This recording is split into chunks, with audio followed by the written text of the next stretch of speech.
Рәшит Ильяс Уламишев, тарих фәннәре кандидаты.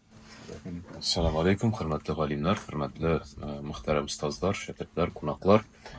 Бик шат сезнең янда катнашырга, нәселем туган авылым тарихында исемле конференцияда булуыма бик актуаль темага оештыргансыз. Чыннан да безнең һәрберебез артында зур нәсел тора. Соңгы 7 буынны гына карасак та артта 128 кеше хезмәт куйган безнең бу дөньяга килүебез өчен. Шуңа да инде аларның күбесе инде авыл җирендә яшәгән һәм үзем персональ тарихчы буларак хәзер заказга шул гаилә нәсел тарихларын язам инде. И авылларның тарихы турыдан-туры ачыла инде анда.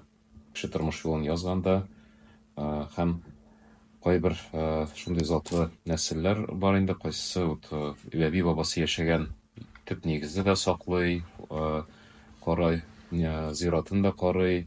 Һәм авылда инде шушы изге нинди эшләр бар, шунда күпме дә булса өлешен кертеп, ничектер шушы нәселдән килгән кешене көчәйтеп тора инде үзендә. Шуның белән дә тормышларын яхшы уңышлап баралар. Шуңа да бу бик мөһим тема. Билгеле инде авылларны саклап калу безнең эшебез түгел инде ул дәүләтнең эше дип, икътисади халәткә бәйле бүгенге көндә шул авылда кеше саны кимгәннән кими бара. Әмма ләкин хәлдән килә безнең инде шул тарихын саклау инде мин персональ тарихчы буларак шул ярдәм итә алам шушы юнәлештә кешеләрнең үз нәселләре, үз тарихларын өйрәнүдә һәм саклауда, шуның аша шушы нәселе яшәгән төбәккә карата мәхәббәтен арттыруда инде ничектер бер эш кертеп була инде.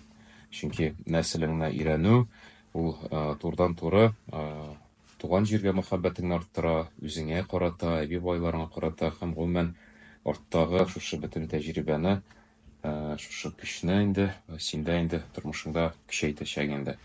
Шуңа да күптән түгел өйрәнергә насыйп булды бер китап язарга, ул Абдулсамат Ахун дип атала. Бу шәхес буа иязенең ахуны җитәкчесе булган һәм шушы беләсез инде буа иязе кергән була хәзер 5 район. Шунда инде Доржаной районында, шул теге Чуаш ягында татар авыллары да шундый зур теге ияз булган. Һәм шушы буа иязендә инде бик танылган берничә галим ишан булган. Шуларның берсе Иске Задур авылында Әхмәт Сафабикулов дигән шәхес. Һәм шушы кешенең инде тормыш юлын язганда документлар аша карыйм, ул шушы ишан белән инде Әхмәт Сафа хәзер белән бик тыгыз элемтәдә булган, аның теге аңа барып теге киңәшләрен алып, һәр даим шушы ничектер дини эшчәнлеген уңышлап барган шуңа бәйле. Бигрәк тә шушы Абдулсамат Ахун ул Совет журналыгы инде 28 елда гына вафат була. Шактый еллар әле теге Совет хөкүмәтенең дингә каршы сәясәтенә теге түзер өчен, ничектер каршы торыр өчен шушы ишан белән бергә бик алар уңышлы эшләгәннәр инде. Шундый күркәм дини, ихласлы, галим кешеләр Чүпрәле ягында күп булган.